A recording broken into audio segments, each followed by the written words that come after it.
سنت کی اتباع نہ کرنا گمراہی ہے۔ گمراہی اس لیے ہے کہ سنت کہتے ہیں طریقے کو، اور طریقہ کہتے ہیں راستے کو، اور جس نے نبی علیہ الصلوۃ والسلام کے راستے کو چھوڑا وہ گمراہ ہو گیا۔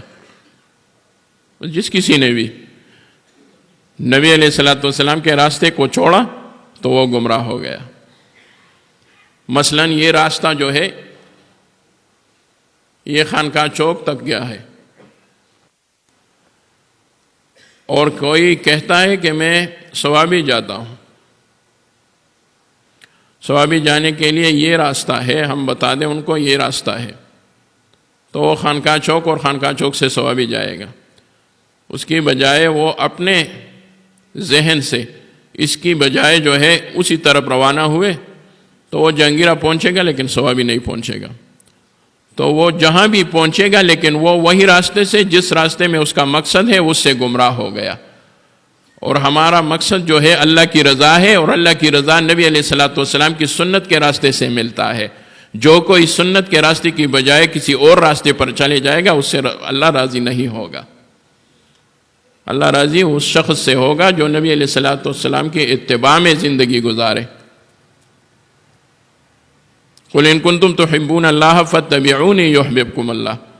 تو ہماری کامیابی وہ نبی علیہ الصلوۃ والسلام کی اتباع میں ہے، اور سنت جو ہے وہ طریقہ مستقیم ہے اور صراط مستقیم ہے، اور سنت کی اتباع نہ کرنا جو ہے بڑی گمراہی ہے۔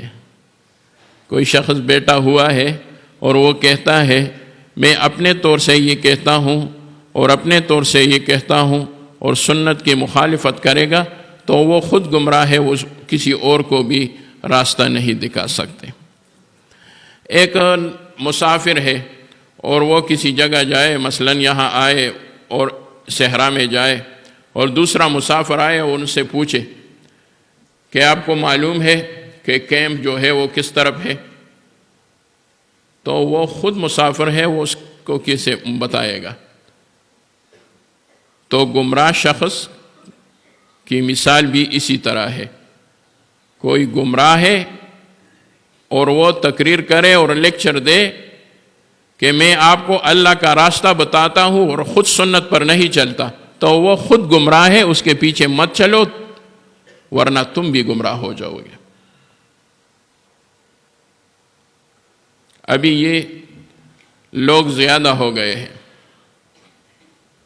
بغیر شرعی شکل و شباہت کے بیٹھے ہوئے ہیں اور لیکچر دیتے ہیں لوگوں کو، اور کہتا ہے کہ میں کسی کا بھی شاگرد نہیں ہوں، کسی کا بھی شاگرد نہیں ہوں۔ اس کا مطلب ایسا ہوا کہ وہ کہے کہ میں کسی کا بیٹا نہیں ہوں، خود باپ ہوں، خود باپ ہے اور کسی کا بیٹا نہیں ہوں۔ کچھ تو سوچ لیجئے، آپ نے کسی سے پڑھا نہیں ہے، آپ کا کوئی استاد نہیں ہے، اور آپ کہتے ہیں کہ میں کسی کا شاگرد نہیں ہوں، تو اوروں کو کیوں پڑھاتے ہو؟ میں تو ان کے شاگردوں کو کہتا ہوں کہ بے وقوف ہو، ان کے آگے اور ان کے سامنے مت بیٹھو۔ وہ خود کہتا ہے کہ میں کسی کا شاگرد نہیں ہوں، تو اس کا شاگرد بننا بھی بڑی بے وقوفی ہے۔ وہ عزت چا شاگرد نے نو دا بل د غویزی نه چې دی ورته کینی چې تنی د شاګرد چا نو زه ستا شاګرد کېږم۔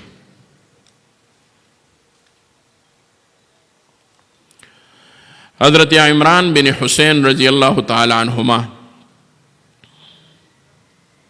فرماتے ہیں کہ قرآن پاک کے احکام کو اللہ رب العزت نے اتارا، سنتوں کو نبی پاک صلی اللہ علیہ وسلم نے متعین کیا، یعنی قرآن پاک جو ہے وہ اللہ نے اتارا، کلام اللہ ہے، اور سنتوں کو نبی علیہ الصلوۃ والسلام نے متعین کیا۔ پھر آپ صلی اللہ علیہ وسلم نے فرمایا میری اتباع کرو، قسم خدا کی اگر تم میری اتباع نہ کرو گے تو گمراہ ہو جاؤ گے۔ مجمع الزوائد ایک کتاب ہے، اس میں یہ حوالہ ہے کہ نبی علیہ السلام نے فرمایا میری اتباع کرو، اگر میری اتباع نہیں کرو گے تو گمراہ ہو جاؤ گے۔ تو مسجد کا امام اور عالم جو ہے وہ نبی علیہ الصلوۃ والسلام کے مصلی پر کھڑا ہے، تو وہ جو ہے متبع سنت ہے. اور جو باہر لوگ ہیں اور وہ کہتا ہے کہ میں آپ کو قرآن پڑھاتا ہوں اور نبی علیہ الصلوۃ والسلام کی سنتوں پر نہیں چلتا، تو ان سے قرآن مت سیکھو، یہ آپ کو قرآن کی بجائے پتہ نہیں کیا سکھا دے گا. بہت سے لوگ ایسے ہیں. اور عجیب بات تو یہ ہے کہ بے داڑھی لوگ جو ہے وہ قرآن کا درس دیتے ہیں اور داڑھی والے ان کے سامنے شاگرد بن کے بیٹھے ہیں اور کہتا ہے کہ بس ہم نے ابھی جو ہے مہدی کو پایا اور ابھی ہم نے جو ہے مفسر کو پایا. ہمارے جو اکابر ہے ابھی الحمدللہ حیات ہے، قرآن کے درس دیتے ہیں، ان کا نام نہیں لیتا اور ان کے نام لیتا ہے کہ پلا جگہ میں ایک افسر ہے، ہو قرآنی نکات ایسے بتاتے ہیں، پتہ نہیں کہاں سے بتاتے ہیں. اور یہ اچھی بات ہے کہ پتہ نہیں کہ کہاں سے بتاتے ہیں.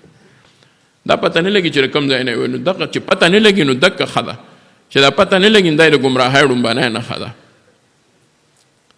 زمونږ اکابر خو به یې درته وایي چې دا د کوم ځای نه. الله اکبر. مولانا ادریس کاندیلوی رحمت الله علیه د خپل تفسیر په اول کې ډېرې عجیبه خبرې کړې دي، زه ورته حیران پاتې شوم. وی چې ما څومره خبرې په دې تفسیر کې کړي دي، یو څه ناشنا تفسیر دی، علما طلبا پې پوهېږي، علماو تر هغې اندازه شته. نو وی ما مختلف قسمه میوې دانې هغه را جمع کړي دي او ټوکرای مې ډکه کړې ده او د علم په بازار کې ناست یم. اوس د علم په بازار کې چې ناست یم نو زما مثال د هغه چا دی چې ټوکرای د مختلف قسمه میوونه ډکه کړې ده او خلک راځي او هغه ورته وایي ماله د دې نه دا راکه دا راکه دا راکه، بل راشي ماله دا راکه دا راکه دا راکه. تو مولانا ادریس کاندیلوی رحمۃ اللہ علیہ فرماتے ہیں کہ میری مثال تفسیر کی ایسی ہے جیسی کہ ایک ٹوکری والا بیٹا ہوا ہو اور اس کے ٹوکری میں جو ہے مختلف قسم کے پھل اور میوے پڑے ہوئے ہیں اور لوگ آتے ہیں اور ان سے اپنے اپنے پسند کی میوے لیتے ہیں. میں نے بھی اکابر اور اسلاف کی اقوال کے پھل اور میوے اپنے تفسیر کی ٹوکری میں رکھے ہیں اور علماء کو کہتا ہوں اپنی اپنی پسند کے اقوال کے میوے اور پھل اپنے لیے پسند کرو اور لے لو، میں صرف ایک دکاندار اور ایک ٹوکری والا ہوں بس. کتنا بڑا آدمی اور کتنی بڑی شخصیت تھی اور اپنے آپ کی کیسی مثال دی. اور اب کہتا ہے کہ بس مجھ سے جو باتیں سنو گے وہ کسی سے نہیں سنیں گے. بالکل یہ صحیح ہے، ہم کسی سے وہ باتیں نہیں سنیں گے جو آپ سے سنیں گے. مطلب اس کا یہ ہے کہ نہ کتابوں میں آیا ہے، یہ آپ کے پیٹ سے نکلے ہوئے باتیں ہیں، آپ کے پیٹ سے نکلے ہوئے باتیں ہیں. بندہ سنت پر عمل نہیں کرتا اور کہتا ہے کہ میں عالم ہوں، سنت پر عمل نہیں کرتا اور کہتا ہے کہ میں جو ہے قرآن کا درس دیتا ہوں. قرآن ہر کسی کے ہاتھ میں آ سکتا ہے لیکن اس کا علم ہر کسی کو نہیں ملتا. قرآن ہر کوئی لے آتا ہے، اس الماری سے لے لو آپ کا ہے، میں لے لوں میرا ہے. اور مجھے یاد پڑا وہ حدیث اور روایت کہ حضرت عبداللہ ابن عباس رضی اللہ تعالیٰ عنہ کے سامنے حضرت امیر المومنین عمر فاروق رضی اللہ تعالیٰ عنہ کے پاس ایک شخص آیا اور انہوں نے کوفہ اور عراق کے متعلق کارگزاری بیان کی کہ حضرت امیر المومنین وہاں پر مدارس بن گئے اور قرآن کریم کے درسگاہیں بن گئے اور قرآن کی تلاوتیں ہو رہے ہیں اور قرآن کے جو ہے مفہوم بیان ہو رہے ہیں. بہت سے فضائل اور مناقب بیان کیے. حضرت عمر رضی اللہ تعالیٰ عنہ نے فرمایا الحمدللہ الحمدللہ الحمدللہ کہ قرآن کوفہ اور عراق تک پہنچ گیا اور وہاں پر مدرسے بن گئے. تو عبداللہ ابن عباس نے بے ساختہ انا للہ و انا الیہ راجعون پڑھا. تو حضرت عمر رضی اللہ عنہ حضرت عبداللہ ابن عباس پر بہت نظر رکھتے تھے کہ بہت بڑا انسان ہے اور نبی علیہ السلام کے تائے آزاد بھائی ہے اور نبی علیہ السلام کے علوم کے امین بھی ہے. تو حضرت عبداللہ ابن عباس نے جب استرجاع اور انا للہ و انا الیہ راجعون کا کلمہ پڑھا تو حضرت عمر نے فرمایا ابن عباس یہ آپ نے کیوں ایسا کیا؟ میں نے الحمدللہ کہا تو مجھے خوشی ہوئی، آپ کو میرے خیال میں بہت زیادہ افسردگی اور پریشانی ہوئی، اس لیے آپ نے انا للہ و انا الیہ راجعون، یہ تو مصیبت کے وقت پڑھا جاتی ہے، یہ تو مصیبت کے وقت پڑھی جاتی ہے۔ تو حضرت ابن عباس نے پہلے تو خوف کی وجہ سے کہا بس امیر المومنین ویسے ہی ہمارے زبان سے یہ نکلا۔ امیر المومنین نے فرمایا نہیں نہیں نہیں عبداللہ ابن عباس، آپ کی اس بات میں بہت زیادہ راز موجود ہے، مجھے بتاؤ، ضرور بتاؤ۔ تو حضرت عمر سے تو ہر کوئی ڈرتا تھا، تو عبداللہ ابن عباس نے عرض کیا کہ امیر المومنین آپ ضرور کہتے ہیں تو میں آپ کو جواب دیتا ہوں۔ آپ نے تو الحمدللہ اس لیے کہا کہ قرآن مجید جو ہے اس کی در سے شروع ہوئی، لیکن میں نے جو انا للہ و انا الیہ راجعون کا کلمہ پڑھا تو میں نے خود نبی علیہ الصلوۃ والسلام سے سنا ہے کہ نبی علیہ الصلوۃ والسلام نے فرمایا کہ ایک زمانہ آئے گا قرآن جو ہے وہ کوفہ اور عراق اور وہاں سے وہاں اور وہاں سے وہاں پہنچے گا، لیکن لوگ اس کو اٹھائے گا اور اس کے اندر سے فتنے نکالے گا اور اپنے لیے استعمال کرے گا۔ تو میں اس سے ڈرتا ہوں ایسا نہ ہو کہ قرآن کے پھیلانے کی وجہ سے لوگ اس کی وجہ سے فتنوں میں مبتلا نہ ہو جائے۔ اس لیے وہ زمانہ ابھی آیا ہے، قرآن کی برکات جتنی ہے وہ اس سے بھی زیادہ الحمدللہ پھیل رہے ہیں، لیکن بعض لوگ ایسے ہیں کہ قرآن مجید کے تراجم سے اور قرآن مجید کی درسوں سے وہ اپنے پیٹوں کو پالتے ہیں، اور دوسری بات یہ ہے کہ فتنے پھیلاتے ہیں، ایسے فتنے پھیلاتے ہیں کہ آپ سوچ بھی نہیں سکتے۔ اس لیے نظر رکھنی چاہیے۔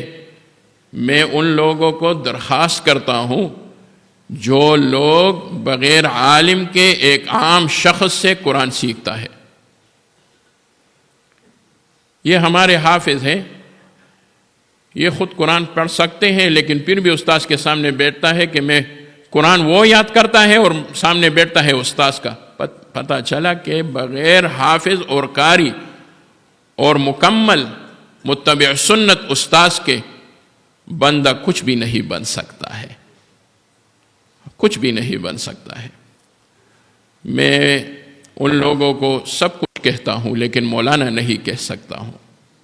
میں یہ کہہ سکتا ہوں کہ ہاں بہت نالج ہے اس کے پاس، وہ بہت زیادہ اس کا سکھایا ہوا ہے، لیکن اس کو عالم کہنے کے لیے میں اس لیے تیار نہیں ہوں کہ ہمارے اکابر نے اس کے سر پر اعتماد کا ہاتھ نہیں رکھا ہے، اور میرے جتنے بھی علماء بھائی ہیں یا ہمارے بڑے اکابر ہیں ان کے سروں پر ہمارے اکابر نے اعتماد کا ہاتھ رکھا ہے۔ یہ ضروری ہے، سند ضروری ہے، اور یہ اعتماد کا ہاتھ ضروری ہے۔